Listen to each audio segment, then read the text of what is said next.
Pessoal, bom dia, saudações tricolores. Precisamos falar do esquema de jogo e escalação que o Diniz tem usado desde o primeiro jogo contra o Olímpia. É isso aí, vamos voltar lá no primeiro jogo contra o Olímpia. Na época, todos que acompanham o Fluminense estavam esperando uma escalação. Basicamente, eu não gosto de falar em números assim de esquema, mas para ficar bem entendido. Porque hoje em dia o futebol é tanta movimentação, tanta ocupação de espaços, que fica um pouco difícil ficarmos falando em esses números aí, 4 aquilo, 4 não sei o que, 3, 5, 2, essas coisas. Mas para ilustrar o meu pensamento, vai ser importante. Naquele jogo contra o Olímpia, estávamos esperando, digamos assim, o 4-3-3, né, que é o que o Diniz estava utilizando até aquele momento. Eu me lembro que na época, quando saiu a escalação do Fluminense com 4-2-4, com John Arias, Germancano, John Kennedy e Keno na frente, eu fiquei satisfeito, eu elogiei, utilizei inúmeras vezes, inclusive eu fiz um vídeo um pouco antes do jogo lá no Maracanã, elogiando essa escalação, falando que o Diniz teria sido ousado, que teria sim colocado o time para frente para ganhar o jogo contra o Olímpia. E assim aconteceu. E foi um sucesso total. Não precisamos aqui estar recordando como foi. Assim como foi um sucesso total o jogo de volta lá no Defensores del Chaco.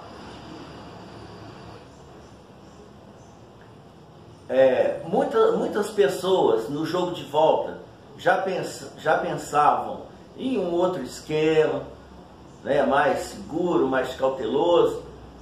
Quando eu digo cauteloso, gente, não é jogar na defesa, é tomar cuidados na estrutura do time, principalmente no meio-campo. Ou seja, abrir mão de um dos 4 atacantes. Claro, nesse caso aí, a princípio seria o John Kennedy.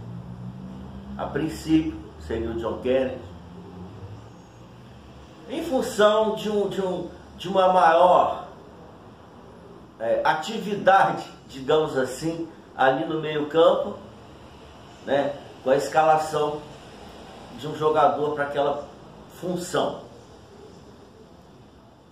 E o Diniz manteve essa característica e acabou dando tudo certo. Porém, e nos classificamos bem, porque muitas das vezes a gente analisa o resultado e quando o resultado é através de uma vitória, de uma classificação muito contundente, nós deixamos certos erros de lado. Nós deixamos certas coisas que não funcionaram em segundo plano. E é onde eu quero chegar. as convicções de uma pessoa, de qualquer pessoa, são louváveis, né? Todos nós temos as nossas convicções e, de uma maneira geral, temos que ser fiéis a essas convicções.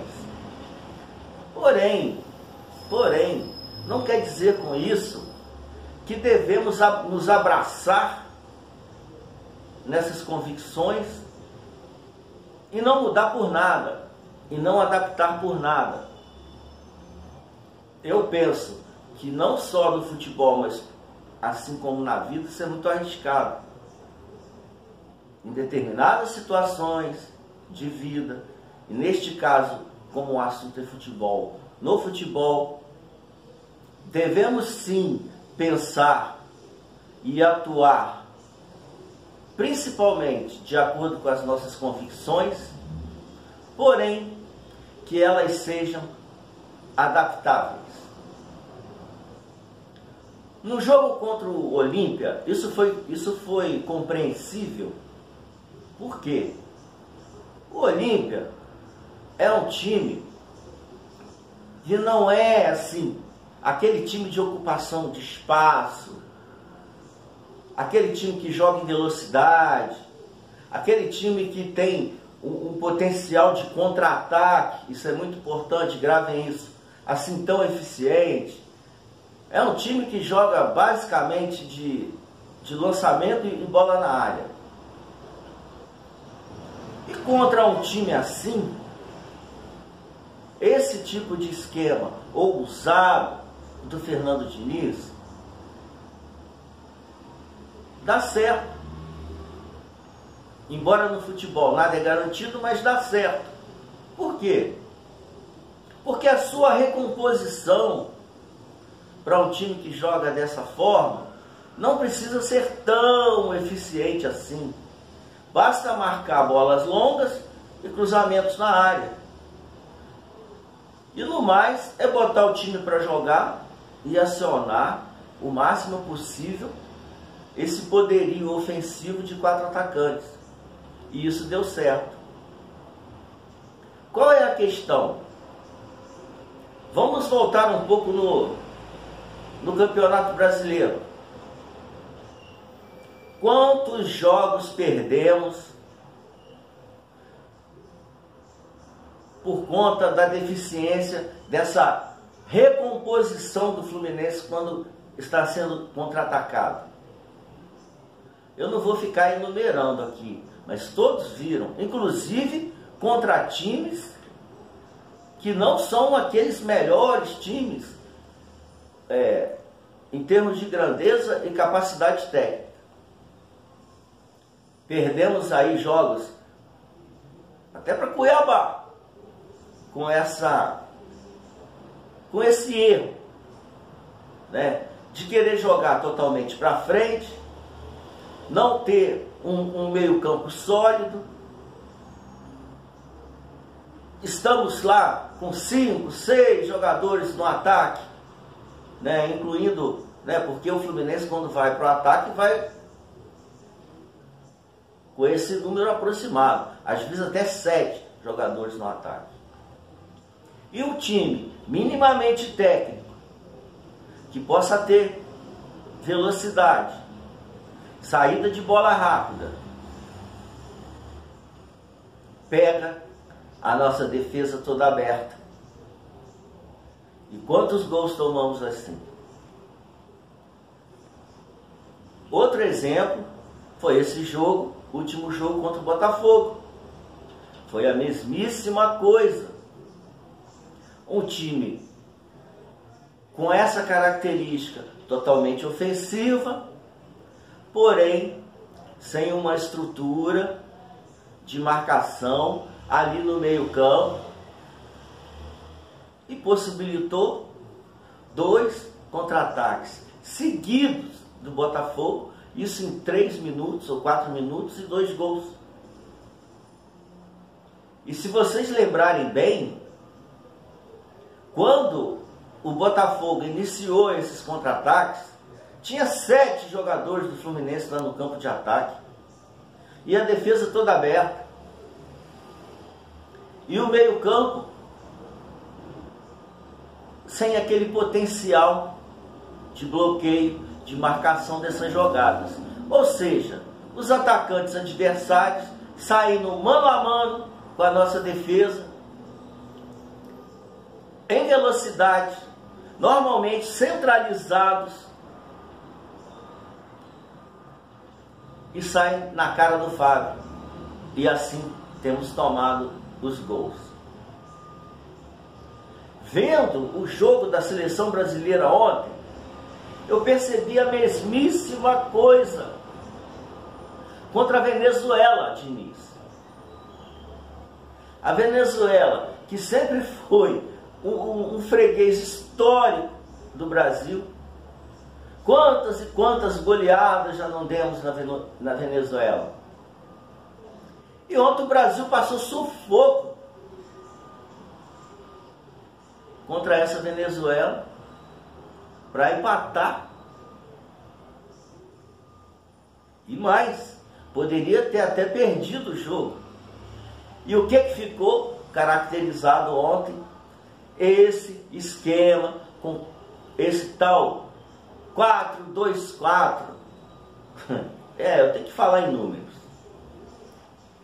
É um time que fica com 4 atacantes praticamente, 2 no meio campo e mais a linha defensiva.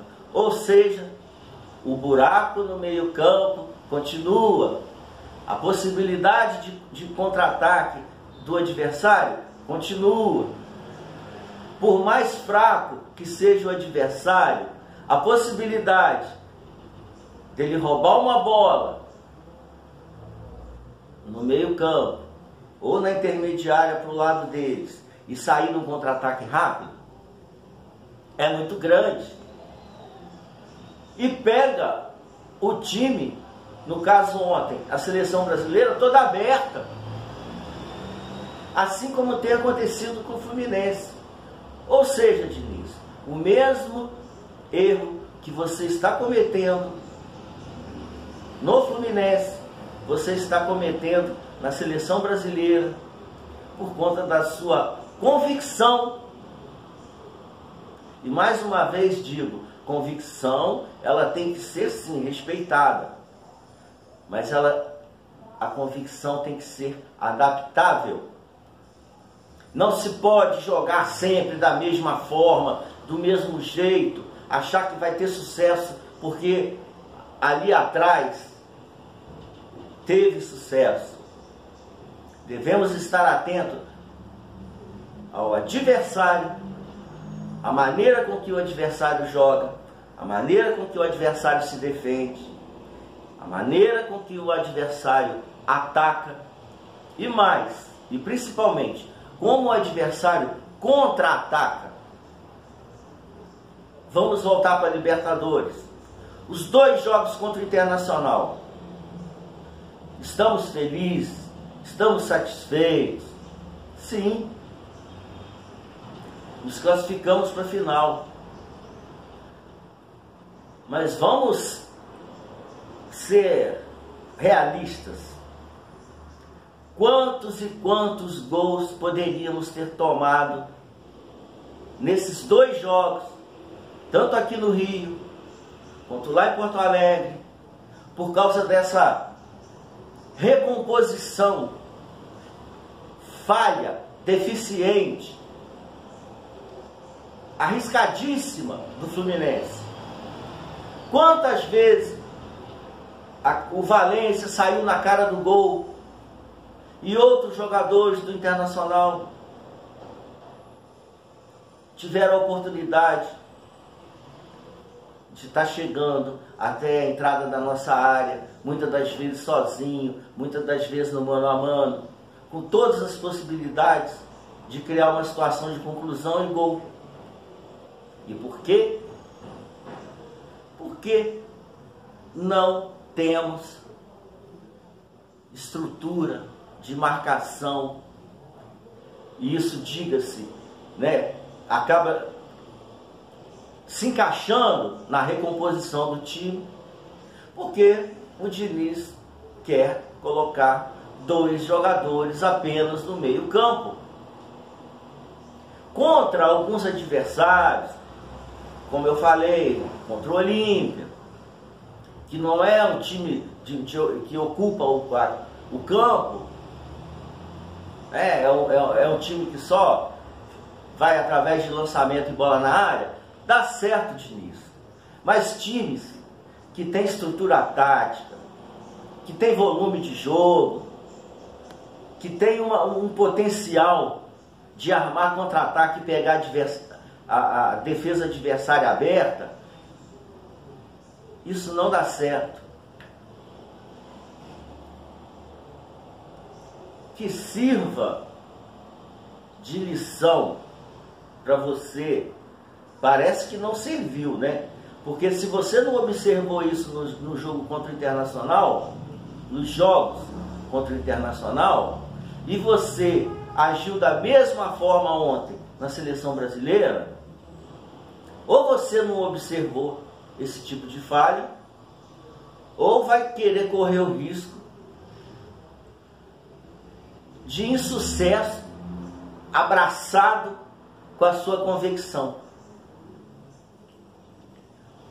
O Boca Juniors não é Olímpia, Diniz.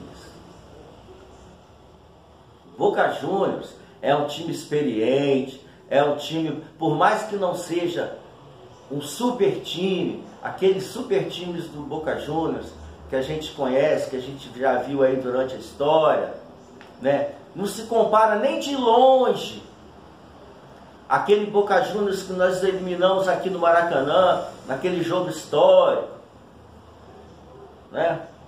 O Riquelme e companhia. Porém, é o Boca Juniors. É um time que ele ocupa espaços. É um time que costuma jogar em bloco. E é um time cuja característica principal, pelo que eu vi, pelo que eu acompanhei, principalmente no jogo contra o Palmeiras, a característica principal é jogar em bloco, roubar a bola o mais próximo possível do meio campo, às vezes na sua defesa, mas o mais próximo possível do meio campo, e sair no contra-ataque em velocidade.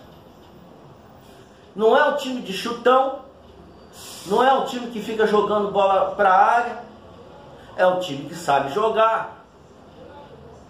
É um time que tem jogadores que, dependendo do contra-ataque que lhes é proporcionado, vai ter jogadores saindo na cara do gol. Assim como aconteceu em vários jogos do Campeonato Brasileiro e principalmente agora, atualmente, contra Botafogo, contra Internacional e Botafogo.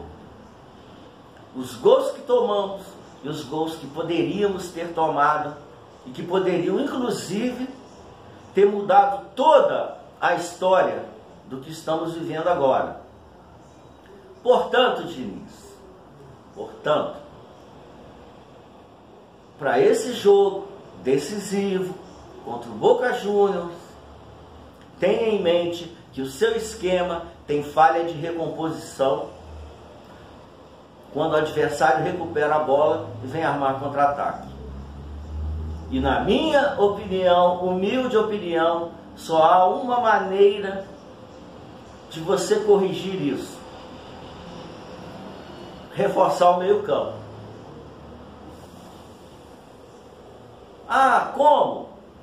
Não se pode botar André e Ganso somente ali no meio-campo. Se pode fazer isso. Primeiro, que essa questão da escalação do Ganso como titular, no momento, ela tem que ser revista. Ah, o Ganso não tem condições de ser titular do Fluminense? Claro que tem, mas ele não está bem, ele não tem vindo bem, não é de agora. E numa final, Diniz, principalmente uma final de um jogo só, não podemos correr riscos Se o Ganso estiver muito bem e comprovar isso nos treinamentos, que está melhor fisicamente, porque claramente dá para ver que o Ganso não está bem fisicamente, porque futebol ele tem. Aí se justificaria uma escalação dele para essa final. Caso não, você vai ter que dar um jeito ali, naquele meio campo. André, Alexandre e até mesmo Martinelli juntos, para poder segurar, né, essa possibilidade de contra-ataque.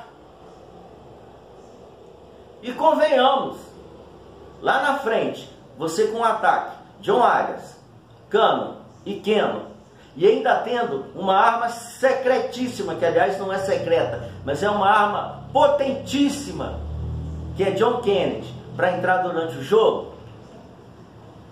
Porque isso também é importante, Diniz, né?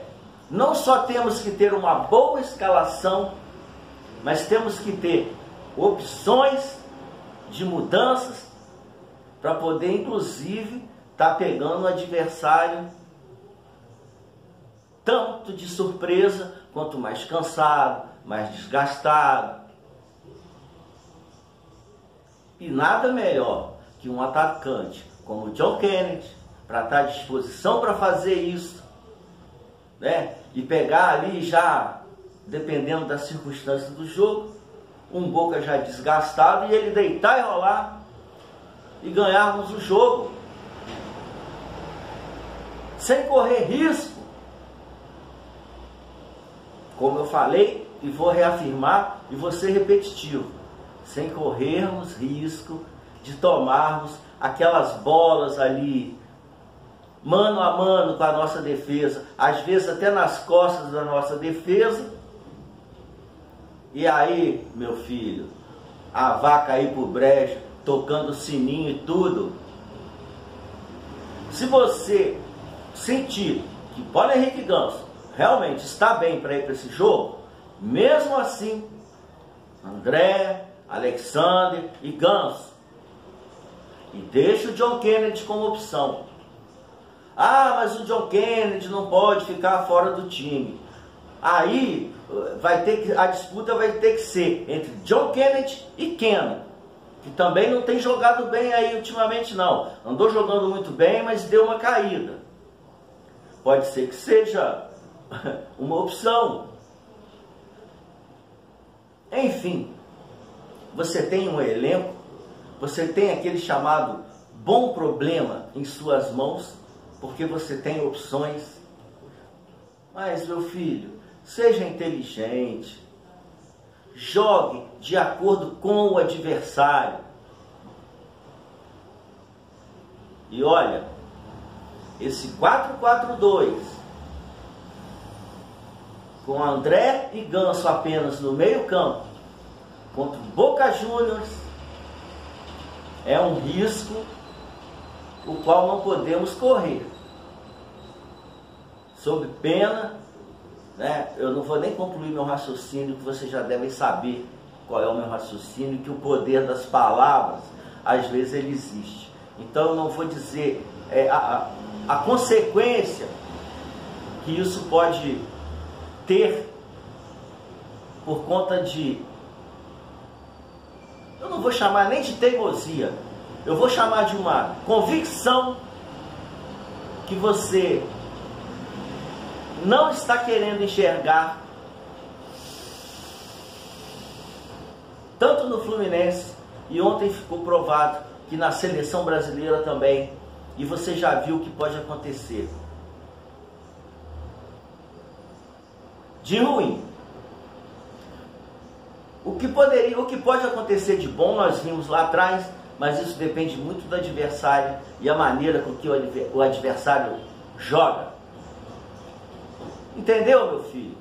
Boca Juniors não é Olímpia. Ou você vai jogar com preocupações ofensivas, que assim tem que ser, é um jogo decisivo, o único jogo no Maracanã. Preocupações preferenciais, ofensivas, mas sem descuidar do nosso setor defensivo, e isso envolve basicamente o meio-campo. As opções eu já dei, o pensamento que eu tenho a esse respeito eu já dei. Agora vamos esperar e vamos torcer para que você enxergue isso. E ontem, no jogo da seleção brasileira, foi o grande exemplo que nem a seleção brasileira, com esse pensamento que você tem de deixar o meio-campo exposto, está dando certo. Então é isso, está dado o recado. Vamos a cada dia nos preparando psicologicamente, emocionalmente, até mesmo fisicamente, para essa decisão histórica que vem por aí. Vitória Fluminense e até breve.